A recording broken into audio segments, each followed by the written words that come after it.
Hello friends, Assalamualaikum. I'm Shraddha. I'm Sutasam. Share SWOT apply automatic hyphenation in the current document.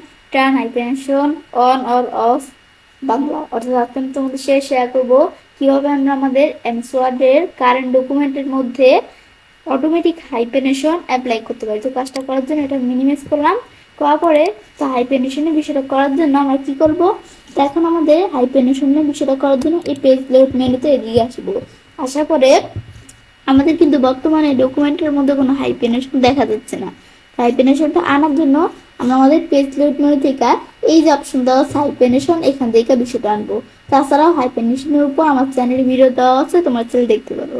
তো এখন আমরা আমাদের এখানে যদি ক্লিক করি, ক্লিক করলে এখন আমরা আমাদের এখন নাম দেওয়া আছে। আমি যদি আমাদের বলছি অটোমেটিক হাইপেনেশন ব্যবহার করব, আমি যদি এখন অটোমেটিক দেই, অটোমেটিক দিলে কিন্তু আমাদের অটোমেটিক হাইপেনেশন এই ডকুমেন্টের মধ্যে চলে আসছে। হাইপেনেশন কি, এই ধর আমাদের ইনের পর ইনের পর কিন্তু ইনক্লুড সে এদিকে আটাইতে পারতেছে না, এই ওয়ার্ডটা বেশি বড় না, সেজন্য সে কিন্তু এদিকে আটাইতে পারতেছে না, সেজন্য এই ইনের পরে এরকম কিন্তু হাইপেনেশন চলে আসছে। আর আমরা দেখি কোন জায়গায়, দেখো সামটাইম, এই সামটাইম কিন্তু সেদিকে মানে এই সামটাইম না এদিকে একসাথে আসার কথা, এটা আমাদের কিন্তু এদিকে আমাদের সে আটাতে পারছে না, সেজন্য এই যে এরকম কিন্তু হাইপেনেশন চলে আসছে।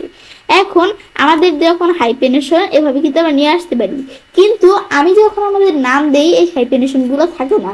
আমি যদি হাইপেনেশনের নাম দেই, হাইপেনেশন গুলো কিন্তু চলে গেল। আমি যদি এখন দেখলে কিন্তু হাইপেনেশন গুলো নাই। এখন আমরা এখানে আসি, কোন জায়গায় আমাদের হাইপেনেশন আইসা আমাদের অটোমেটিকলি এই দেখো যে জায়গায় হাইপেনেশন চলে আসলো। ধরো আমরা আমাদের কি এখানে তোমাদের বিষয়টা কি কাজ করে দেখাচ্ছি। এখন কিন্তু ধরো এই লেখাটার দিকে এখানে কিন্তু কোনো হাইপেনেশন নাই। এখন আমি ধরো নাম দিলাম, এখন আমি ধরো এই প্রজেক্টিভের পরে আমি ধরো এখান থেকে লিখবো কি, ধরো আমি জাস্ট তোমাদের দেখানোর জন্য ঢাকা লিখলাম। ঢাকা লেখাটা কিন্তু এদিকে নিচে চলে আসছে। এখন এটা তো আমাদের নিচে চলে আসছে। এখন আমি যদি আমরা আমাদের কি করি, হাইপেনেশন আইসা অটোমেটিক দেই। এখন অটোমেটিক দিলে আমরা একটু দেখি কি কাজটা করে তোমাদের দেখানোর জন্য। আমি অন্য একটা জায়গায় লিখি বিষয়টা, নাম রাখলাম। নাম রাখার পরে এটা না লিখে আমি এই জায়গায় না লিখে এখানে ধরো লিখবো। তো এখন আমি এখানে কিছু লেখা লিখলাম, লেখার পর এখন আমি ধরো কি লিখবো, আমরা লিখবো কি সামটাইম, লিখি সাম টাইম। বা সাম টাইম লেখাটা এদিকে কিন্তু পুরোটা আটে নাই, সেজন্য কিন্তু আমাদের পরের লাইনে চলে আসছে। এখন আমি যদি আমাদের এই হাইপেনেশনের নাম আমাদের যদি এখানে ইচ্ছা আমি অটোমেটিক দিলে এখন কিন্তু আমরা দেখবো নিচ দিকে এসে হাইপেনেশনটা চলে আসছে। আমরা একটু নিচ দিকে আসি, ব্যাস নিচ দিকে আসলে এই যে আমরা যে সাম টাইম লিখলাম না, এই ধরো এই সামটা সেদিকে আটাতে পারছি, কিন্তু টাইমটা কিন্তু সে নিচে চলে আসছে। কিন্তু আমরা তো এই দুইটা একসাথে লিখছি, সেজন্য আটাইতে পারে না আমাদের, কিন্তু আমরা এই সাম সহকারে লেখাটা নিচে চলে আসছে, কিন্তু সামটা কিন্তু এদিকে আসার কথা। সেজন্য সাম সে এদিকে রেখা টাইমটা নিচে রেখা এদিকে কিন্তু এরকম একটা হাইপেনেশন চলে আসছে। এই যে এটাই হচ্ছে হাইপেনেশনের বিষয়টা।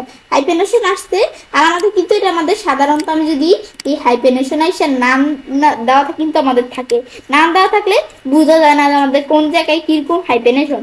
কিন্তু আমি যখন হাইপেনেশন এসে অটোমেটিক হাইপেনেশন দিই, সে অটোমেটিক ভাবে কোন কোন জায়গায় হাইপেনেশনের বিষয়টা আছে সেটা কিন্তু সে অটোমেটিক ভাবে আমাদের দেখায়। এই যে এরকম চিহ্ন দিয়ে এই যে আমরা আমাদের সাম টাইম, এই সাম টাইম এদিকেও কিন্তু সাম টাইম আছে, এই সাম টাইমের এদিকে সে কিন্তু এরকম ধরছে, কারণ লেখাটা আমাদের সাম টাইম, এখানে কিন্তু কোনো স্পেস বা এন্টার নেই, এখানে কিন্তু এই লেখাটা একসাথে লিখছি, কিন্তু সাম এদিকে আসছে টাইম আটে নাই, সেজন্য আমরা আমাদের এই সামটা কিন্তু টাইমের সাথে নিচে চলে আসছিল।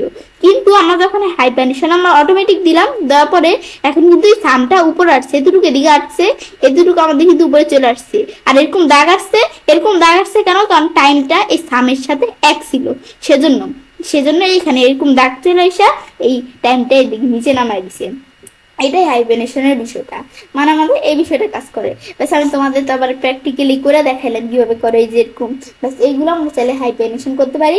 আবার হাইপেনেশনের নাম দিই, বাস হাইপেনেশনের নাম দিলে কিন্তু এই দেখো আবার এই সাম টাইম, এই সামের সাথে কিন্তু এই টাইম আবার নিচে চলে আসছি। আর আমি যদি আমার এখানে ক্লিক করে অটোমেটিক দিই, এই সামটা এদিকে আসছে কিন্তু টাইমটা আটে নাই, তো নিচে চলে আসছে টাইমটা। আর এই যে এইটা এরকম আসছে কারণ এই দুইটা একসাথে ছিল, এরকম চিহ্ন দিয়ে বুঝেছে হাইপেনেশনের বিষয়টা। এটা এই কাজটা করে, নাম দেই আবার চলে গেল। এটা আমরা দেখলাম, দেখার পরে ফ্রেন্ডসের কাজটা করতে পারি। এবার আমরা খুব সহজে আমাদের এখান থেকে এমএস ওয়ার্ডের কারেন্ট ডকুমেন্টের মধ্যে অটোমেটিক হাইফেনেশন অ্যাপ্লাই করতে পারি। ফ্রেন্ডস, আমার আজকের এই ভিডিওটি যদি তোমাদের ভালো লেগে থাকে তোমরা চ্যানেলটি সাবস্ক্রাইব, লাইক, কমেন্ট সবার সাথে শেয়ার করবে।